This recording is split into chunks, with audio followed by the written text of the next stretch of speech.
Hello दोस्तों, कैसे हो आप सभी। उम्मीद करता हूं कि आप सभी अच्छे होंगे। तो आज हम क्लास 8th बोर्ड एग्जाम जो हिंदी का है पेपर डिस्कस करने वाले हैं और उसमें अपने देखेंगे। और उसके साथ साथ आप पेन पेंसिल वगैरह ले लीजिए या फिर नोटबुक ले लीजिए, अपने पेपर पूरा डिस्कस करेंगे।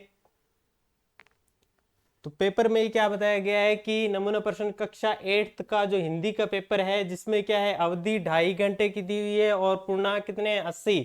ठीक है, तो इसके अंदर फर्स्ट जो क्वेश्चन है वो क्या दिया हुआ है। फर्स्ट क्वेश्चन क्या कहता है कि पहला प्रश्न जो है वो कह रहा है वाह हंस हंस पड़ा शहरी ठहरे न रेखांकित शब्द का अर्थ बताइए। इसके अंदर ये जो है ये रेखांकित शब्द है, इसका अर्थ बताना है। तो इसके अंदर क्या लिखा हुआ, गांव में रहने वाला या कस्बे में रहने वाला या शहर में रहने वाला या विदेश में रहने वाला। तो इसका सही ऑप्शन क्या होगा, शहर में रहने वाला। और सेकंड क्वेश्चन की अगर बात करें तो बस की यात्रा पाठ के अनुसार बस की स्थिति कैसी थी। यानी कि ये जो बस की यात्रा का जो पाठ है उसके अंदर बस की स्थिति कैसी थी, बहुत पुरानी थी या चल नहीं रही थी या कांच नहीं थे या फिर उसका चालक जो है नौसिखिया था। इसका सही आंसर क्या होगा, वह बहुत पुरानी थी। और इसके अंदर प्रश्न नंबर 3 की अगर बात करें तो यह सबसे कठिन समय नहीं है, कवि ने ऐसा क्यों कहा। ऐसा किस वजह से कहा होगा कि अभी बारिश होने वाली है या फिर अभी विज्ञान उन्नति करने वाला है या अभी लोगों में आशा व विश्वास बचा है या फिर अभी औद्योगिक क्रांति होने वाली है। तो इसका जो सही आंसर जो होगा वो क्या होगा कि अभी लोगों में आशा व विश्वास बचा हुआ है। ठीक है, आगे चलते फोर्थ नंबर क्वेश्चन में। फोर्थ नंबर क्वेश्चन के अंदर क्या कह रहा है कि फोर्थ नंबर में शीस पगा न झगा तन में प्रभु जाने को आही बसे कही ग्रामा रेखांकित शब्द का अर्थ बताइए। इस प्रश्न के अंदर जो ये तन है इसका रेखांकित शब्द का अर्थ बताना है। तो इसके अंदर पहला क्या है, हाथ, शरीर, पैर या आंख। इसका आंसर क्या होगा, शरीर। ठीक है, उसके बाद में क्वेश्चन नंबर 5 का अगर देखें तो इक प्रत्यय से बना शब्द है। इक प्रत्यय से कौन सा शब्द बना है, रमणीय या सामाजिक या पिकनिक या पराजित। तो इसका सही आंसर क्या होगा, सामाजिक। ठीक है, तो उसके बाद में क्वेश्चन नंबर 6 पर चलें कि अभी भी एक रेलगाड़ी जो है वो जाती है, वाक्य में रेखांकित शब्द का बहुवचन होगा। अब रेलगाड़ी का बहुवचन क्या होता है, रेलगाड़ियां। अब रेलगाड़ियां भी कौन सा, इसके अंदर कंफ्यूजन, तो ये वाला आंसर सही होगा, रेलगाड़ियां। ठीक है, अब आगे चलते हैं अपने कि जहां क्वेश्चन नंबर 7 पर कि जहां पहिया है पाठ के अनुसार हवाई जहाज उड़ाने जैसी उपलब्धि है। तो हवाई जहाज यानी कि ये पाठ है कौन सा, जहां पहिया है पाठ के अनुसार हवाई जहाज उड़ाने जैसी उपलब्धि किसको दी गई है, साइकिल चलाने को। किसको, साइकिल चलाने को। इसके अंदर घोड़ा दौड़ाना या बस चलाना या साइकिल चलाना या नाव चलाना, तो इसके अंदर किसको उपाधि दी गई है, साइकिल चलाना को। तो आगे चलते हैं अपने 8th नंबर क्वेश्चन पर। 8th नंबर क्वेश्चन में क्या कह रहा है कि 8th नंबर क्वेश्चन के अंदर है कि सुर चिरंजीवियों दाऊ भैया में कथन सूरदास किस जोड़ी की बात कर रहा है।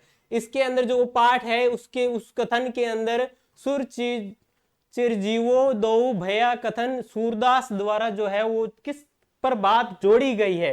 तो वो किस पर बात जोड़ी गई है, राधा कृष्ण या राम सीता या राम बलराम या कृष्ण बलराम। तो इसका सही आंसर क्या होगा, कृष्ण बलराम। ठीक है, तो आगे चलते हैं अपने नेक्स्ट क्वेश्चन की ओर। ठीक है, तो इसके अंदर अगला क्वेश्चन क्या है, अब आ जाते हैं अपने इसके अति लघुतरात्मक क्वेश्चन की ओर। तो अति लघुतरात्मक क्वेश्चन जो है वो 9 से 14 तक है। अति लघुतरात्मक प्रश्न में पहला प्रश्न क्या है कि क्वेश्चन नंबर 9 की पानी की बूंद पेड़ों द्वारा कैसे पकड़ी गई। अब इसमें क्या कह रहा है, पानी की बूंद जो है पेड़ों द्वारा कैसे पकड़ी गई। तो उस पाठ के अनुसार ये कहता है कि पानी की बूंद जो है वो जड़ या तनापति, वो जो पानी अवशोषित करते हैं वो भूमि से धीरे धीरे क्या होता है, जड़ तक पहुंचता है, जड़ से फिर पत्तियों तक पहुंचता है। ठीक है, तो उसके बाद में क्वेश्चन नंबर 10 पर चलते हैं। क्वेश्चन नंबर 10 क्या कहता है? आकाश को लेकर क्या मैं चाटूंगा, बाज और सांप में पाठ के अनुसार सांप ने ऐसा क्यों कहा।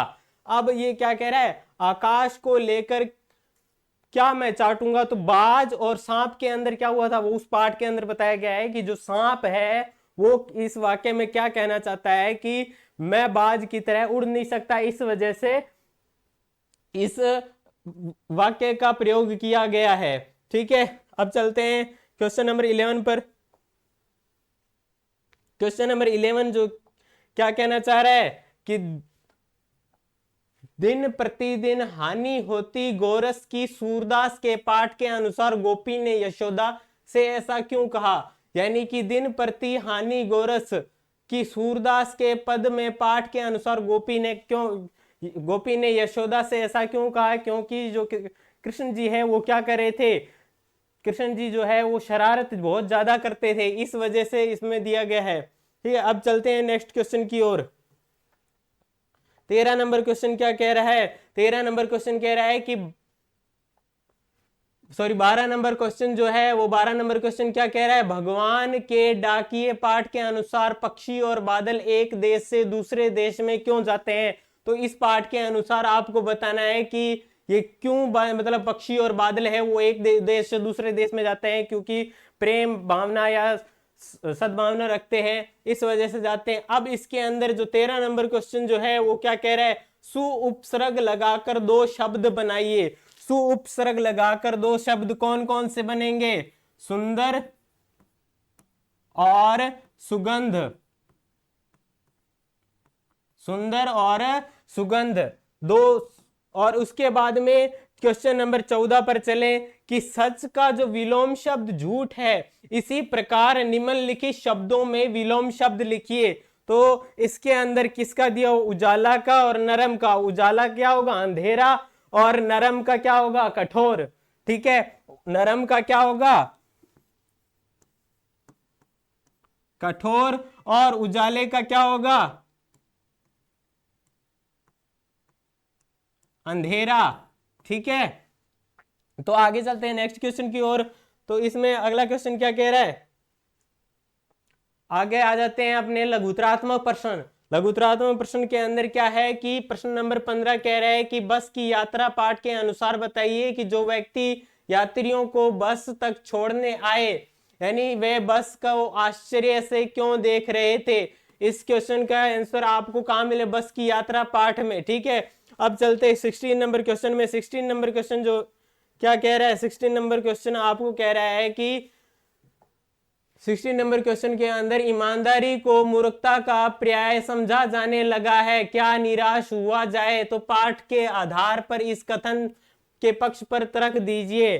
ठीक है, तो ये क्वेश्चंस आप लिख लीजिए, यानी बोर्ड की दृष्टि से आपको 70 या 60% आपको ये क्वेश्चन देखने को मिल जाएंगे, या फिर इसी पर बेस आपको क्वेश्चन मिलेंगे।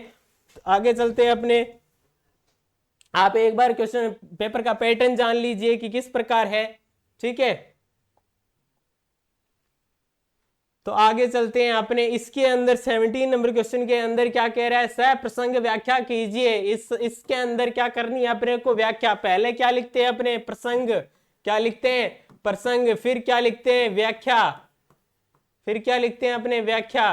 पहले प्रसंग लिखना है कि कौन सा पाठ है, कौन सी बुक है। ठीक है, उसके बाद में अपने को इसकी व्याख्या करनी है। इसके अंदर क्या क्या है? हम भिखमंगों की दुनिया में स्वच्छंद लुटाकर प्यार चले, हम एक निशानी सी उर पर ले असफलता का भार चले। ठीक है, तो अपने आगे चलते हैं नेक्स्ट क्वेश्चन की ओर। 18 नंबर क्वेश्चन क्या कह रहा है? 18 नंबर क्वेश्चन कह रहा है कि निम्नलिखित मुहावरों का अर्थ बताकर वाक्यों में प्रयोग कीजिए। अब इसका अर्थ क्या होगा? दुम दबाकर भागना, यानी डर कर भागना। ठीक है, तो इसमें क्या होगा? पुलिस से जो चोर है वो डर कर दुम दबाकर क्या हो गया? भाग गया। या फिर चारों खाने चित्त होना। आपने फिल्म देखी दंगल या फिर सुल्तान। ठीक है, उसमें क्या होता है? जो पहलवान है वो क्या कर देता है? चारों खाने चित्त कर दूंगी, सॉन्ग सुना होगा आपने। तो चारों खाने चित्त के अंदर क्या है कि इसके अंदर चारों खाने चित्त में आप लिख सकते हो कि पहलवान ने उस पहलवान को क्या कर दिया? चारों खाने चित्त कर दिया। ठीक है, अब चलते हैं 19 नंबर क्वेश्चन के अंदर। वाहन चलाते समय आप कौन कौन सी सावधानियां रखेंगे? 4 सावधानियां बताइए। आप मोबाइल चलाएंगे? मोबाइल चलाते समय नहीं, ठीक है, मोबाइल नहीं चलाना है, या फिर सीट बेल्ट बांधना है, ठीक है, ये तो अपने करना ही नहीं है, ठीक है। तो इसमें इसके अंदर जो है वाहन चलाते समय आपको सावधानियां रखनी है, ठीक है।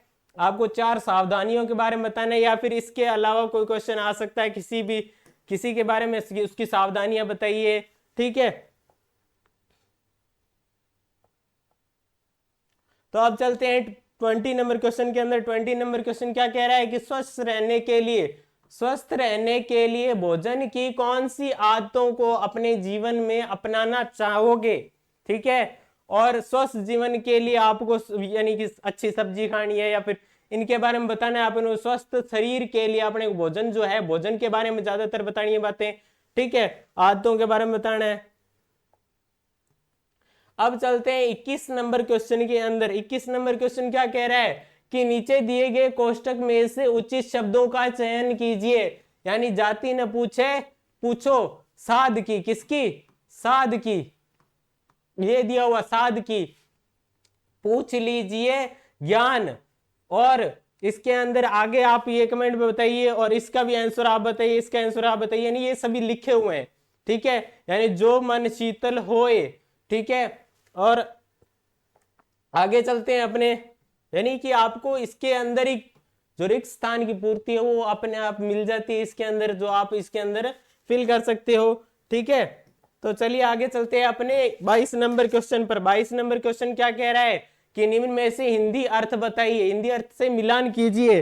तो हिंदी अर्थ से आप मिलान कर सकते हैं कि हिंदी अर्थ में ये जो 1 नंबर है, हिंदी अर्थ में ये पगा का क्या अर्थ है, जगह का क्या अर्थ है, दुपट्टा या उपाने है, महावत, अभिरामा, ठीक है, इसके बारे में बताना है। पगा क्या होगा?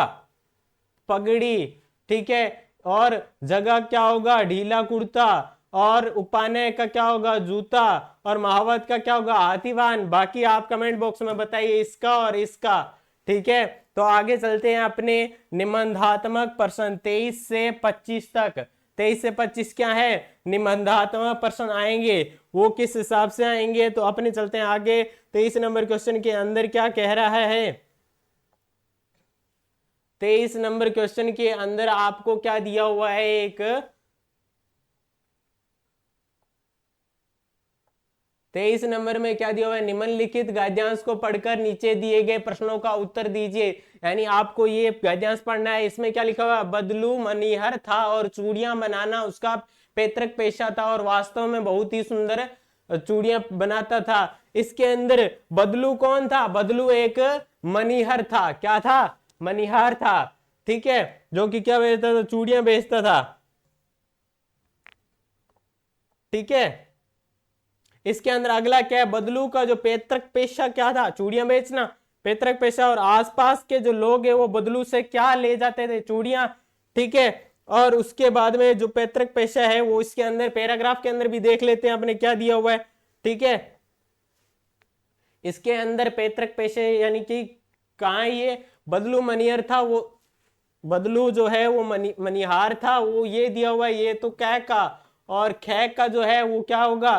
पैतृक पेशा था। क्या था? चूड़ियां बनाना पैतृक पेशा था, और वास्तव में बहुत ही सुंदर चूड़ियां बनाता था, और उसकी बनाई हुई चूड़ियों की खपत भी बहुत बहुत थी। और उस गांव में तो सभी स्त्रियां अपनी उसकी बनाई हुई चूड़ियां ही पहनती थी। आसपास के गांव के लोग भी उससे चूड़ियां क्या है? ले जाते थे, परंतु वह कभी चूड़ियों को पैसों से न बेचता न था, और उसका अभी तक वस्तु विनिमय का तरीका था, जो लोग अनाज के बदले चूड़ियां ले जाते हैं। इसके अंदर लास्ट क्वेश्चन है जो कि क्या कह रहा है? वस्तु विनिमय क्या होता है? वस्तु विनिमय जो होता है वस्तु के बदले वस्तु देना। वस्तु के यानी कोई चीज दे रहे हैं तो उसके बदले पैसे ना दे करके कोई वस्तु देना, उसको क्या कहते हैं? वस्तु विनिमय कहते हैं। क्या कहते हैं? वस्तु विनिमय कहते हैं, ठीक है, वस्तु विनिमय कहते हैं। तो इसमें क्या कह रहा है क्वेश्चन? ये बदलू कौन था? बदलू का पैतृक पेशा क्या था? और आसपास के जो लोग हैं वो बदलू से क्या ले जाते थे? और वस्तु विनिमय क्या है, ठीक है।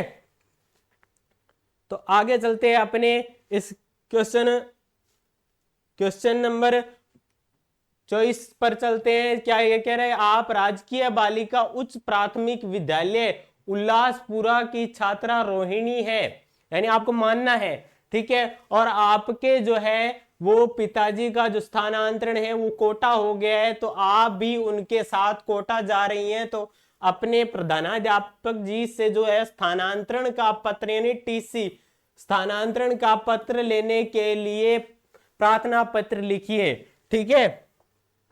तो आगे चलते हैं, अपने 25 नंबर क्वेश्चन है, इसके अंदर आपको क्या है, एप्लीकेशन लिखनी है, ठीक है।